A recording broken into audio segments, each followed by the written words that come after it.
So I wanted, before we get started, to let everyone know that I have a new podcast out, and it's called Meditations. If you like the Meditations segment of this current podcast, you'll like the Meditations podcast. It's nothing but 20 minutes of meditative sounds.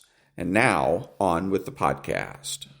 Americans love scenery. We want to see it all, from one coast to the next, Mount Rushmore down to the Everglades. So hop into a Chevy Malibu and take the scenic route. It's the car you knew America could build. There's a place where people count on friendships they can trace back generations, where they can count on the same stool at the coffee shop waiting for them every morning. This place is called Glen Ellen, and you can find it in every bottle of Glen Ellen wine. This is craft brewed Herman Joseph's, the smoothest, easiest drinking specialty beer in the entire solar system. And I believe you'll find drinkable in the dictionary right after don't order a beer you can't drink. Zoingo! Boingo! The freestyle pogo with more boing, more bounce. Bounce further, bounce higher with Zoingo Boingo. To see what makes Arrowhead Mountain Spring water different from those other waters, you have to go back to the source. And with Arrowhead, that means going back a little farther and longer than most. Between security challenged and security strengthened, there's one important word: how. And it is the how that makes all the difference to our nation and our world. Lockheed Martin. We never forget who we're working for. What makes Kraft Singles so good? 2 out of every 3 kids don't get the recommended amount of calcium. But with Kraft Singles, they get a good source of calcium and the taste they love. Kraft Singles. Magic every single time. Throw boring overboard with a new real meal from Long John Silver's. A meal worthy of a plate, just $4.99. Only at Long John Silver's. We may not all be geniuses, but we can all do something smart. Introducing the Hyundai 199 Sonata Lease. It's a smart deal on a really smart car.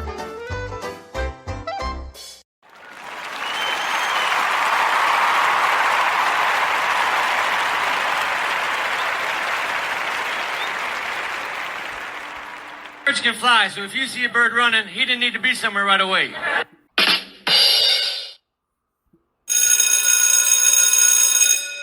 Good morning. It's Tuesday, Trump Tuesday, May the 13th, and this is The True Conservative. Welcome to all the butchers, bakers, and candlestick makers out there. I'm Ron, your host, and the only true conservative in the United States today. So today, after the Serenity Prayer and the patriotic song of the day, we will have the headlines, patriotic shorts, motivation, Bishop Barron, Ayn Rand, and Donald Trump.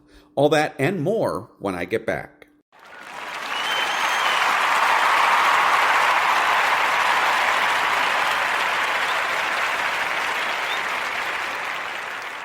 God, grant me the serenity to accept the things I should not change, the courage to change the things I should, and the wisdom to know the difference. Amen.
Thank you. And now the headlines for Tuesday, May the 13th.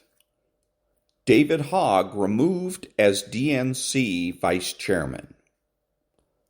Media champion alleged gangbanger accused of bringing a loaded gun to a Bronx school.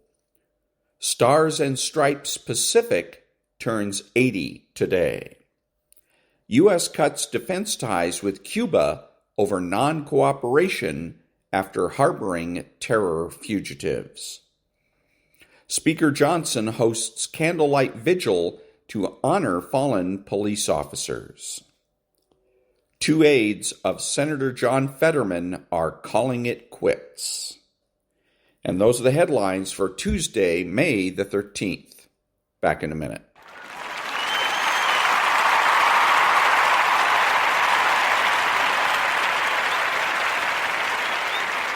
Thank you. Now, the political corner.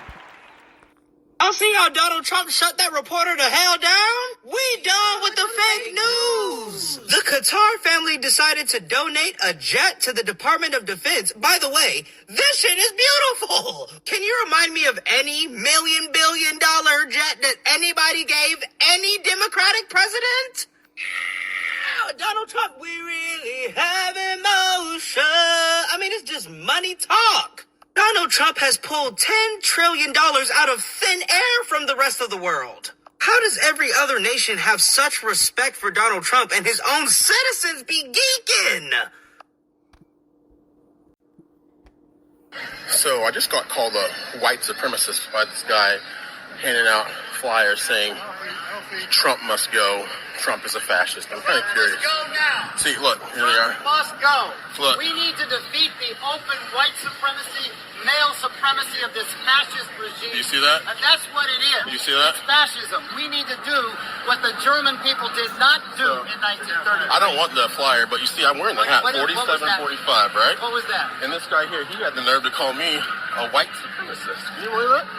I said you're supporting white supremacy. Supporting white supremacy. So this is it's 2025, you guys. So I'm curious what the internet might think. Listen to Malcolm X and find out what he said about people who even... Malcolm X was so right about white liberals. 100% right.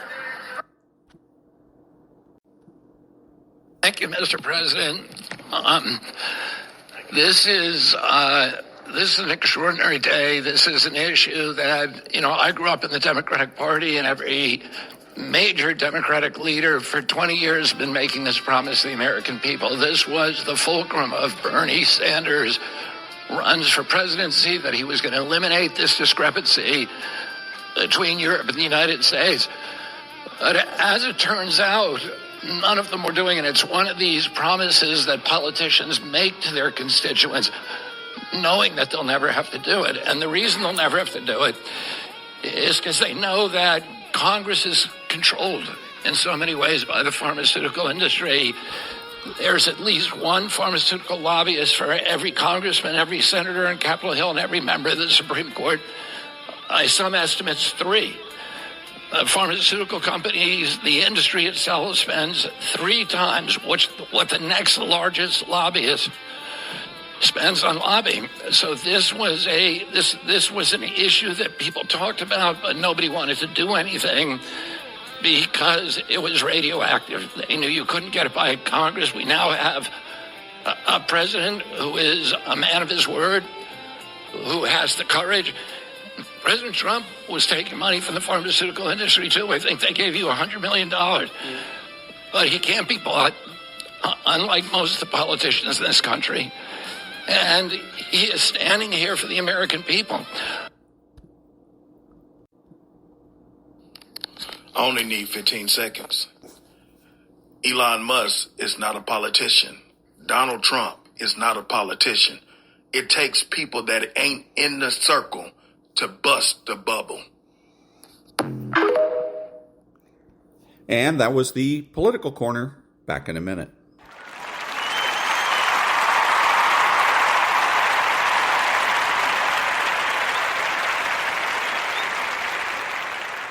Thank you. And now the patriotic short.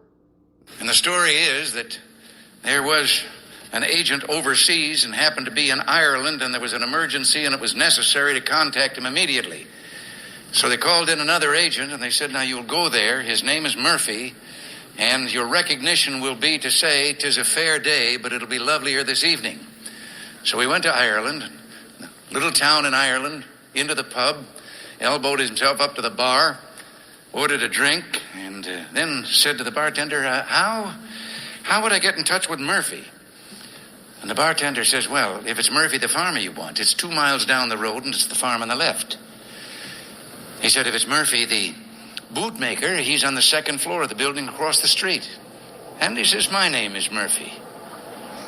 So he picked up the drink and he said, well, 'tis a fair day, but it'll be lovelier this evening. Oh, he said, it's Murphy the spy you want. Well, he...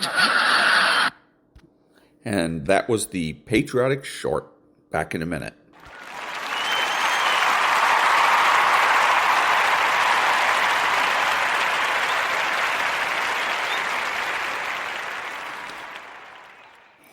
Thank you. And now it's time to get motivated.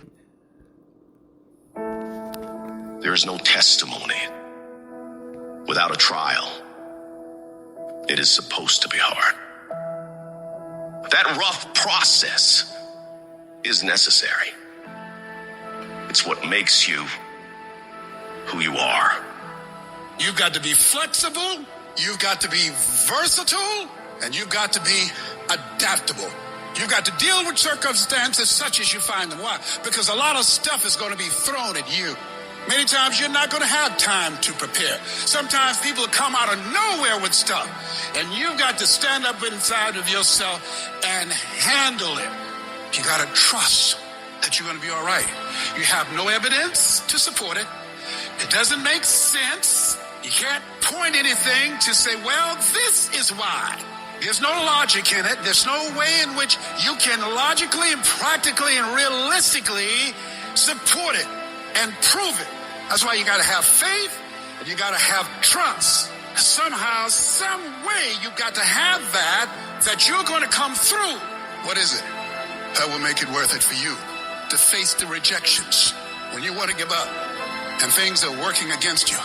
What is it that will make it worth it for you to brainstorm and not be intimidated and say, I can do this? What is it that will make it worth it for you to raise the bar on yourself and say, I got some more stuff in me? What is it that will help you get back up again?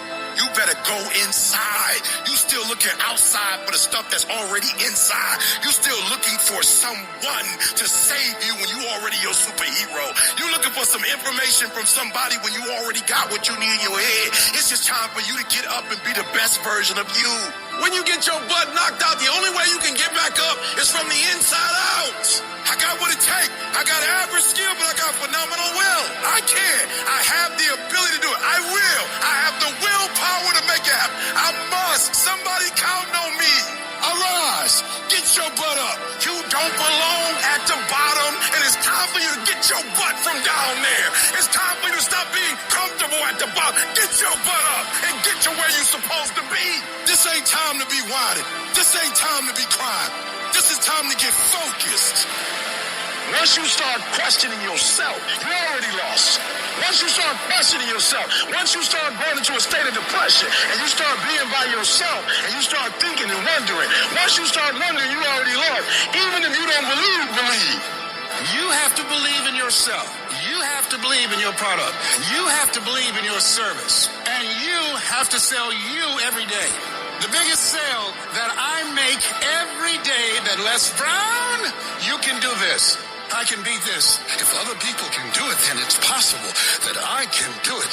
You're going to break records. You're going to do some things when you challenge yourself, when you work on yourself, because you don't get in life what you want, you get in life what you are. If you want to improve your income, you want to improve your circumstances, you want to improve your life, you got to first improve yourself. Spend more time on yourself than what you've been spending. Working on yourself, talking to yourself, overcoming the negative conversation, that inner dialogue that's going on all the time. It's very important. You owe that to yourself. And so learning how to empower yourself, you've got to learn to make a conscious, deliberate, determined effort to stand up inside yourself. Working on yourself, watching that inner dialogue, it will determine the quality of your life. Because you are creating your own production. You are the star of your show. You are the director. You're writing the whether your life is a smash office hit or flop. You begin to realize that your dream and your gifts have so much meaning and so much value for you till your hunger for them will begin to push you past the fear. Your hunger to have them will give you a special drive. You want to become a risk taker. You want to raise the bar on yourself. Most people won't do that. Most people are going to think you're weird. They're going to think you're crazy. People are going to think you're crazy. Get away from people in your life that's hate. Get away from your family members that ain't ever opened a business. Get away from your family members that ain't ever followed their dream. Get away from them. Don't expect people to understand you. Don't expect it to make sense to anybody why you've got to do this. There's some people that won't like you. Who do you think you are? You are arrogant. What do you think you can do? You think you can get away with that? I'm fighting with folks who not even fight, but they got something to say about how we fight. You're not even fighting. You ain't doing nothing. And for those of us who get up and go out, you got something to say about how we do what we do it. Stop talking to us who perform. Stop critiquing us. Stop telling us what to do and how to do it. Build the kind of life that says, I told you so, without having to say a fucking word. Every fucking negative comment should trigger you into productive action. Every time somebody says something to you, you should go do whatever it is that is going to make them have to eat their words. Right then, right now. I've had my haters. I've had people who've come against me, who try to sabotage me. I'm like the lion. I'm not the gazelle. I don't need something external to motivate me. I find something within. That's what lions do. Lions don't cry. Lions don't give up. Lions don't quit. Lions hunt. That's what we do for a living. I must be the greatest, not because I'm cocky, but I gotta tell myself I'm the best if I'm gonna be the best. I gotta believe in me before anybody else believe in me. And that was a little bit of motivation. Back in a minute.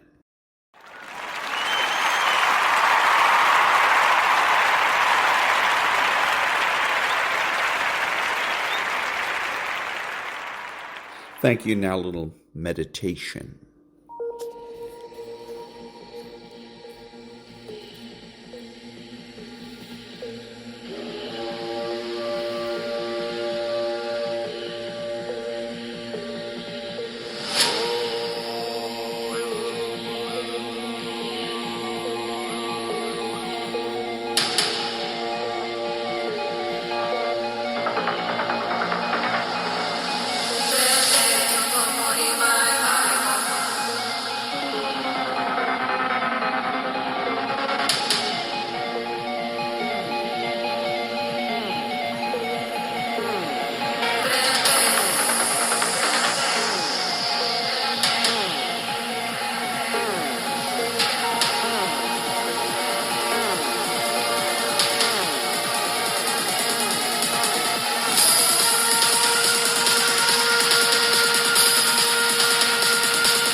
And that was a little bit of meditation.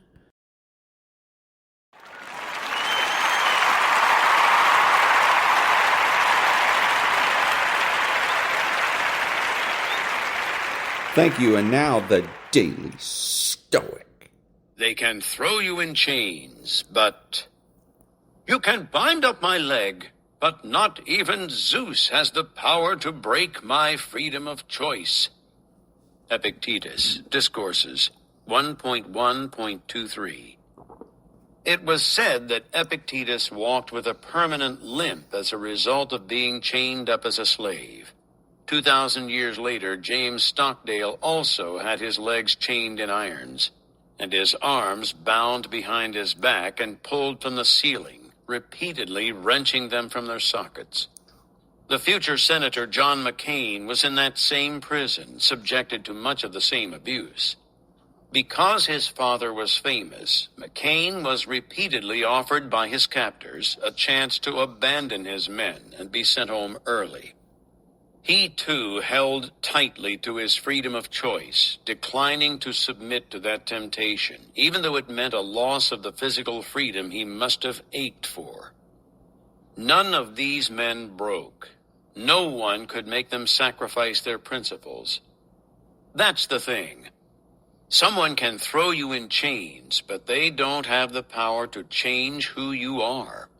Even under the worst torture and cruelties that humans can inflict on one another, our power over our own mind and our power to make our own decisions can't be broken, only relinquished. And that was the Daily Stoic.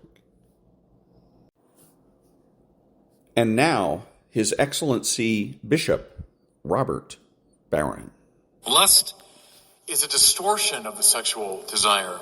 I can define it very simply. Using another human being as a means to your sexual pleasure. Never use a human being as a means, but always treat a human being as an end. That means someone to be reverenced in him or herself and can never be reduced to the level of a means to your pleasure. Go to Times Square sometime. When you go to New York and you walk into Times Square and you look up, and I always think like if an ancient person came back in a time machine, they think these are our gods, because up in lights, these giant figures of semi-nude, men and women, but what is that? But it's just this sort of hymn of praise to sexual pleasure for its own sake. How it dominates. And that was His Excellency Bishop Robert Barron. And now, the Ayn Rand thought of the day. Since men are neither omniscient nor infallible, they must be free to agree or disagree, to cooperate or to pursue their own independent course, each according to his own rational judgment. Freedom is the fundamental requirement of a man's mind, unquote. And that was Ayn Rand from the chapter, What is Capitalism?, from the book, Capitalism, the Unknown Ideal. Back in a minute.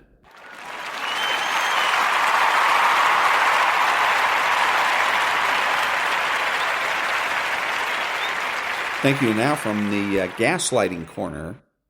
Yes, narcissists deliberately hurt and traumatize their targets. Telling abuse survivors that narcissists and other venomous types don't mean to inflict pain onto and traumatize their targets is completely false. Anticipating your hurt reaction, then gaining supply from your tears, anger, and frustration is exactly why they abuse. Their despicable deeds are executed by design. And that was a gaslighting corner. Back in a minute.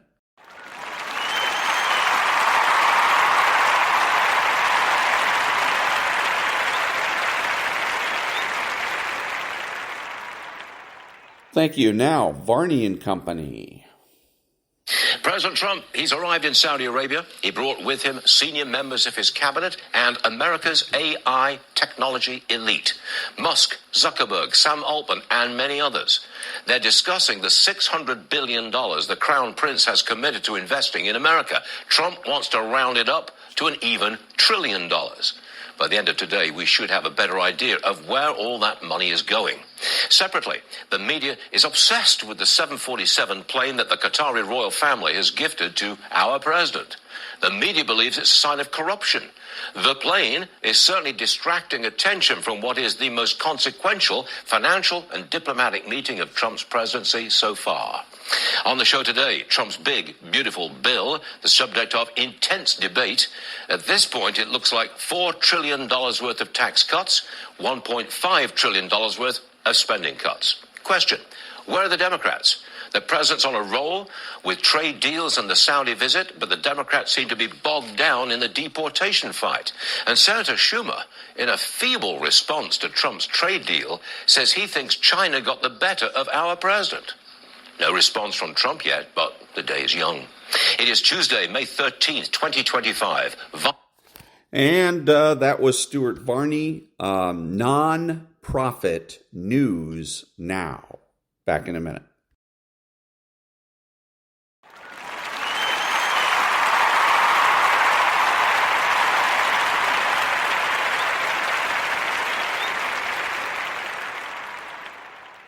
Thank you. Now the preamble to the Declaration of Independence. We hold these truths to be self-evident, that all men are created equal, that they are endowed by their Creator with certain unalienable rights, that among these are life, liberty, and the pursuit of happiness, that to secure these rights, governments are instituted among men, deriving their just powers from the consent of the governed, that whenever any form of government becomes destructive of these ends, it is the right of the people to alter or to abolish it, and to institute new government, laying its foundation on such principles and organizing its powers in such form as to them shall seem most likely to affect their safety and happiness. Back in a minute.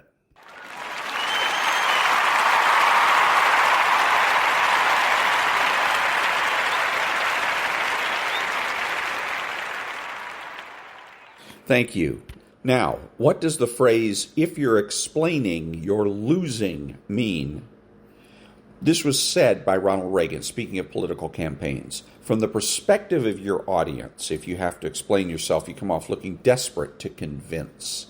As a consequence, you lose the high ground.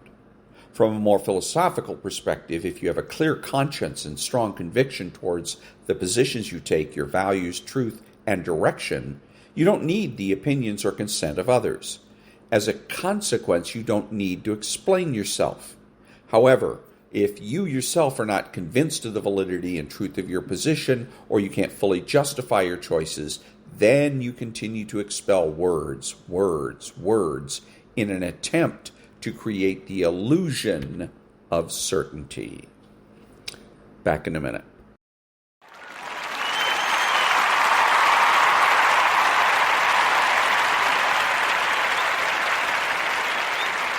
Thank you. And now, something a little bit different. C'est bien compris que Roy, mon frère, est venu en surprise me voir, évidemment. J'ai mis le maillot de Yael, ma copine, que Kim Kardashian m'a offert. J'ai mis les bijoux de Karen, ma belle-sœur. Oh là là, on dirait en soirée, Candice. Je sais, on dirait une reine, non? Et moi aussi, j'ai un collier de Karen. On dirait une reine, non? Oh là là. Ça marche. Mon Dieu. Tacalac. Bon, elle a fait faire des trucs que pour moi, parce que sinon, c'est bien compris que moi j'aime les choses très agitées, dorées, au DLC. Après, je vais montrer mes talismans sacrés qui vont sortir. Elle m'a dit c'est un truc de fou. Hein, Karen? Mes talismans. Ça va être quelque chose, je vous préviens tout de suite. Et là, on est en ambiance ecclésiaste, à toute balle. Tacalac, tacalac, tacalac, tacalac. On adore. On a Roy là-bas. Il pense à sa comptabilité. Grand comptable de Paris. Daniel comme un soleil, il est très agité. Avec Whitney Houston. Quel endroit exceptionnel. C'est bien compris que Roy, mon frère, est venu en... And that was Candace. Back in a minute.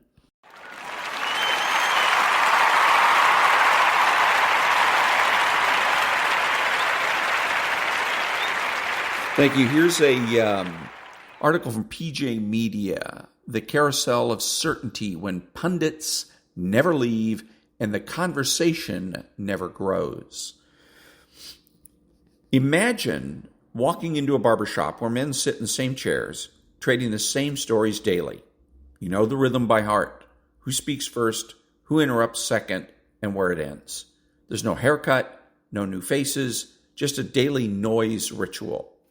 Now, imagine that barbershop is broadcast nationwide and branded as informed political analysis. The perpetual round table.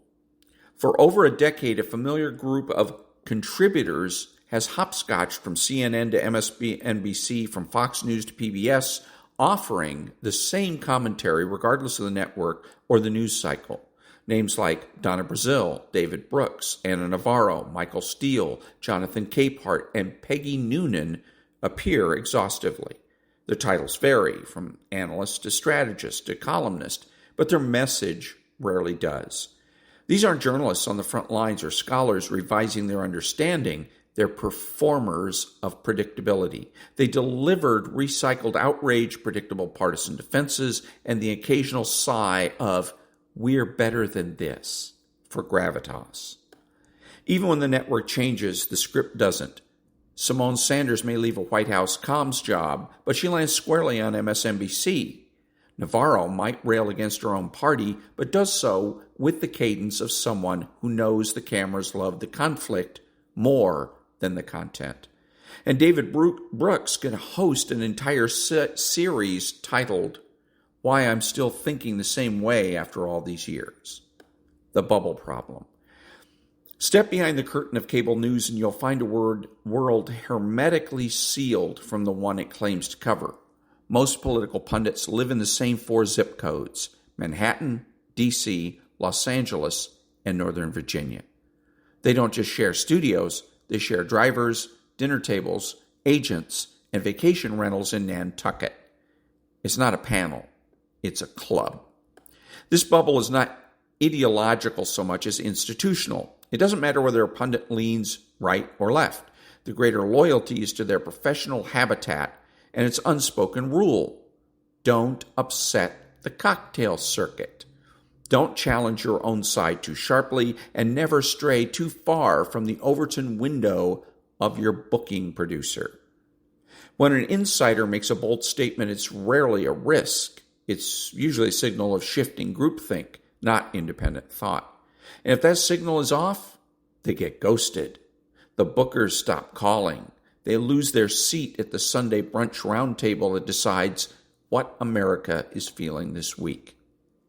This is the bubble problem. Our national discourse is being shaped not by those who've walked the streets of Youngstown, Toledo, or Kenosha, but by people who talk about those places while sipping $19 Pinot at Le Diplomat. We're not governed by the informed. We're managed by the insulated. The illusion of diversity. Modern television panels look diverse. The visuals are deliberate, a mosaic of skin tones, ages, genders, and supposed ideologies. But when the conversation starts, it becomes clear. The diversity is only skin deep. Where only Ana Navarro and Michael Steele represent Republican thought, but in truth they serve as counterweights, not to the left, but to conservatism itself. Their roles are often cast to represent dissent, not principle, safe critics who challenge the GOP from a studio desk, never from within its base. Panels often stage a progressive voice beside a center-right figure who has long since renounced actual conservatism. The resulting debates are rarely about truth, they're about contrast. One side insists America is structurally flawed and in need of reinvention. The other side agrees, but quibbles over tactics. This is a curated consensus, not an argument. And so the actual spectrum of thought is gone. There's little room for, say, a traditional conservative who believes in religious liberty and federalism but rejects both political parties. There's no voice for the anti-war leftist who distrusts global corporations and identity politics in equal measure. Those people exist. They just don't have contracts. Instead, viewers receive a high-production game of verbal dodgeball. Ideas lobbed, never caught, never held. It's not dialogue. It's performative opposition within approved boundaries. The panel table may be round, but the opinions are squared off, filed down, and focus grouped until they no longer offend anyone or enlighten anyone. What's missing? These panels do not include the people who live with the consequence of the policies debated. Where's the foreman from the Midwest who sees EPA rules gutting his industry? Where's the teacher watching DEI mandates override classroom authority? Where's the immigrant business owner trying to make payroll during tax season? Where are the Selena Zitos, the small-town columnists, the long-haul truckers with more wisdom in their logbooks than most Georgetown roundtables have in their teleprompters? These people don't just write tweets or wait in green rooms. They listen, they report, they live. This absence isn't just regrettable, it's destructive. By locking panels into a 30-person carousel of recycled opinion, we're excluding 330 million Americans from the national conversation. Under what authority? At the heart of the problem is this uncomfortable question. Why do these people get to define the national narrative? They aren't elected. They aren't scholars updating peer-reviewed work. They're not historians, journalists breaking new ground, or even regional voices with local credibility. Most haven't worked in public service or private industry in decades, and yet they speak with the authority of Roman senators as though the average American is simply awaiting their learned commentary to know what to think. When Walter Cronkite or Edward R. Murrow spoke, they did so with earned gravity because they had reported from war zones, challenged power, and risked real consequences. Today's pundit class risks nothing but a smaller following. They've grown famous not for changing minds, but for staying in place. Familiarity has become a credential. Seniority is confused with wisdom. Repetition is mistaken for relevance. And producers defend it. Why? Because these pundits test well. They're not controversial enough to lose viewers, not radical enough to break the mold. They become the perfect infotainment product, provocative enough to trend on X, but polished enough for prime time. So here we are, a democratic republic whose soul is being dissected daily by a closed guild of unaccountable narrators. When a society allows a handful of well-lit, unchallenged personalities to interpret its every crisis, scandal, and election without rotation and renew, it loses the very thing democracy demands: fresh judgment. The remedy: we don't need to cancel anyone. We must rotate them out. America can benefit from a concept borrowed from Congress, but too rarely applied to media: term limits, not enforced by law, but by courage. Producers must stop favoring the familiar and start broadcasting the unheard. Feature a rotating panel of real people. A nurse from Tulsa, a mayor from rural Ohio, a Gen Z factory supervisor from Pennsylvania, a veteran now teaching high school civics. Put a mic in front of someone who's not been coached for cable news, but who's lived consequences, not just commented on them. Reward networks that seek novelty not in graphics, but in perspective. Spotlight the thinkers who surprise us, who say something that hasn't been said 1,000 times before, and give airtime to regional columnists, emerging historians, blue-collar professionals, and even the stubborn, thoughtful contrarians who still read footnotes. Final word. The problem isn't that today's pundits are wrong, it's that they're done. Their commentaries, reheated leftovers, served as fresh debate. Their loyalty is not to truth, but to tenure. If we continue to turn the same 30 people to explain a country of 330 million, we'll continue mistaking consensus for clarity and repetition for wisdom. And the nation, badly in need of both, will suffer. So that was by David Manny. And it's from PJ Media, The Carousel of Certainty, When Pundits Never Leave and the Conversation Never Grows. Two ideas I have. Number one is nonprofit news now. I believe that will go a long way to solving the problem. And the second thing is we have social media for the very reason to solve the very problem he's describing. News now is not sitting down and getting it from one source. Sitting down with ABC or let's say CBS, ABS, NBS, as Rush Limbaugh used to like to say it. Sitting down with one of those networks and that's it. That's where you got your news. Now, because it's all for profit, and so the reliability and the integrity of the news is in question, we have to get from multiple sources. And some of those sources are on social media. That's a potential answer and a solution to the problem as well. Back in a minute.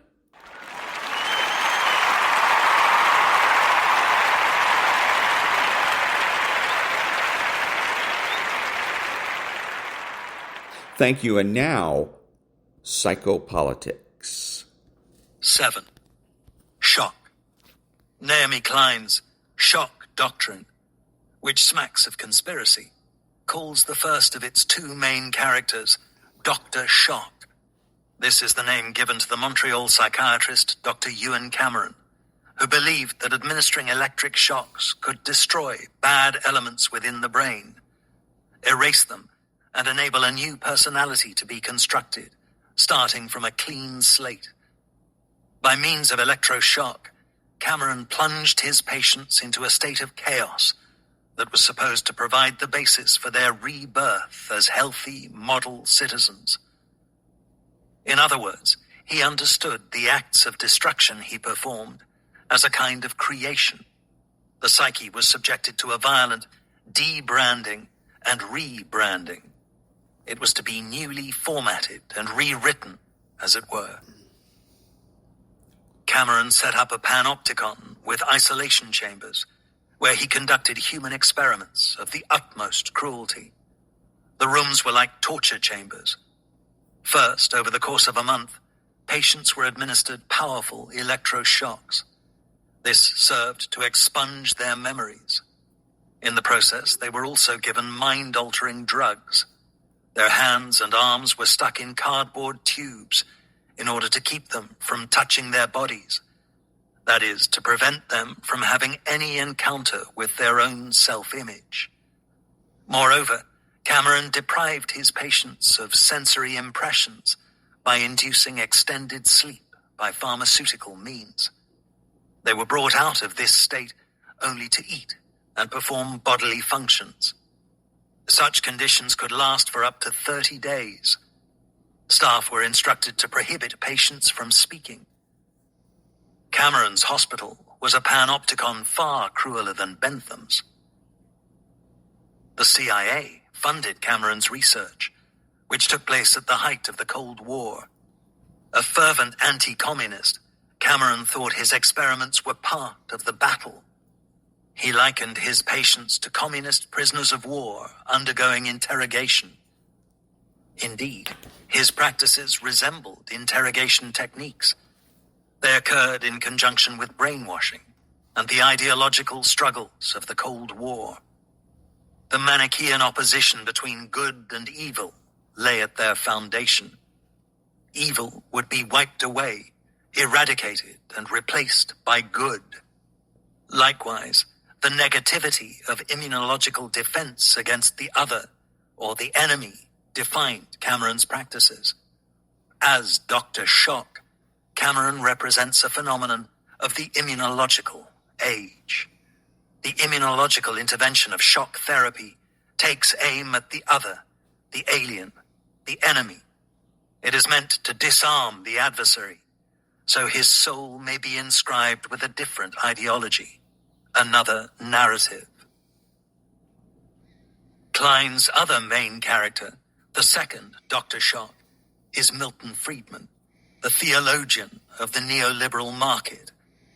Klein draws parallels between the two men.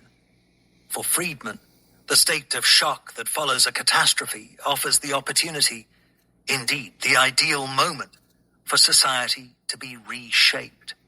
Accordingly, the neoliberal regime should operate by means of shock, which wipes the psyche clean and empties it out. When it has been rendered defenseless, the mind readily accepts radical reprogramming. when people are still paralyzed and traumatized by disaster, they can become the objects of neoliberal conditioning. Friedman's mission, like Cameron's, says Klein, rested on a dream of reaching back to a state of natural health, when all was in balance, before human interferences created distorting patterns. Where Cameron dreamed of returning the human mind to that pristine state, Friedman dreamed of depatterning societies, of returning them to a state of pure capitalism, cleansed of all interruptions, government regulations, trade barriers, and entrenched interests. Also, like Cameron, Friedman believed that when the economy is highly distorted, the only way to reach that prelapsarian state was to deliberately inflict painful shocks. Only bitter medicine could clear those distortions and bad patterns out of the way. But Klein's theory of shock blinds her to the actual workings of neoliberal psychopolitics.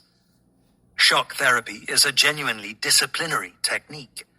Violent psychiatric interventions of this kind are employed in disciplinary society alone. They number among the biopolitical measures of coercion. As psychodisciplines, they are orthopedic in nature. In contrast, the neoliberal technology of power does not exercise disciplinary coercion. Electroshock's mode of operation differs fundamentally from that of neoliberal psychopolitics. Electroshock owes its efficacy to paralyzing and annihilating the contents of the psyche. Its essential trait is negativity. In contrast, neoliberal psychopolitics is dominated by positivity. Instead of working with negative threats, it works with positive stimuli. Instead of administering bitter medicine, it enlists liking. It flatters the psyche instead of shaking it and paralyzing it with shocks. Neoliberal psychopolitics seduces the soul. It preempts it in lieu of opposing it. It carefully protocols desires, needs, and wishes instead of de-patterning them. By means of calculated prognoses, it anticipates actions and acts ahead of them instead of cancelling them out.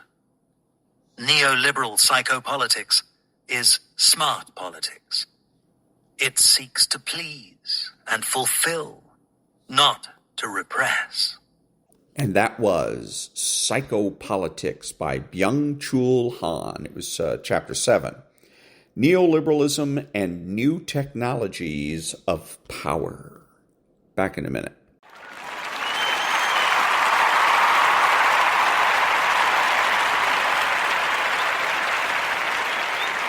Thank you. This is Ron, your host, the only true conservative in the United States today, bidding adios to all the butchers, bakers, and candlestick makers out there, and reminding you that greed is not conservative.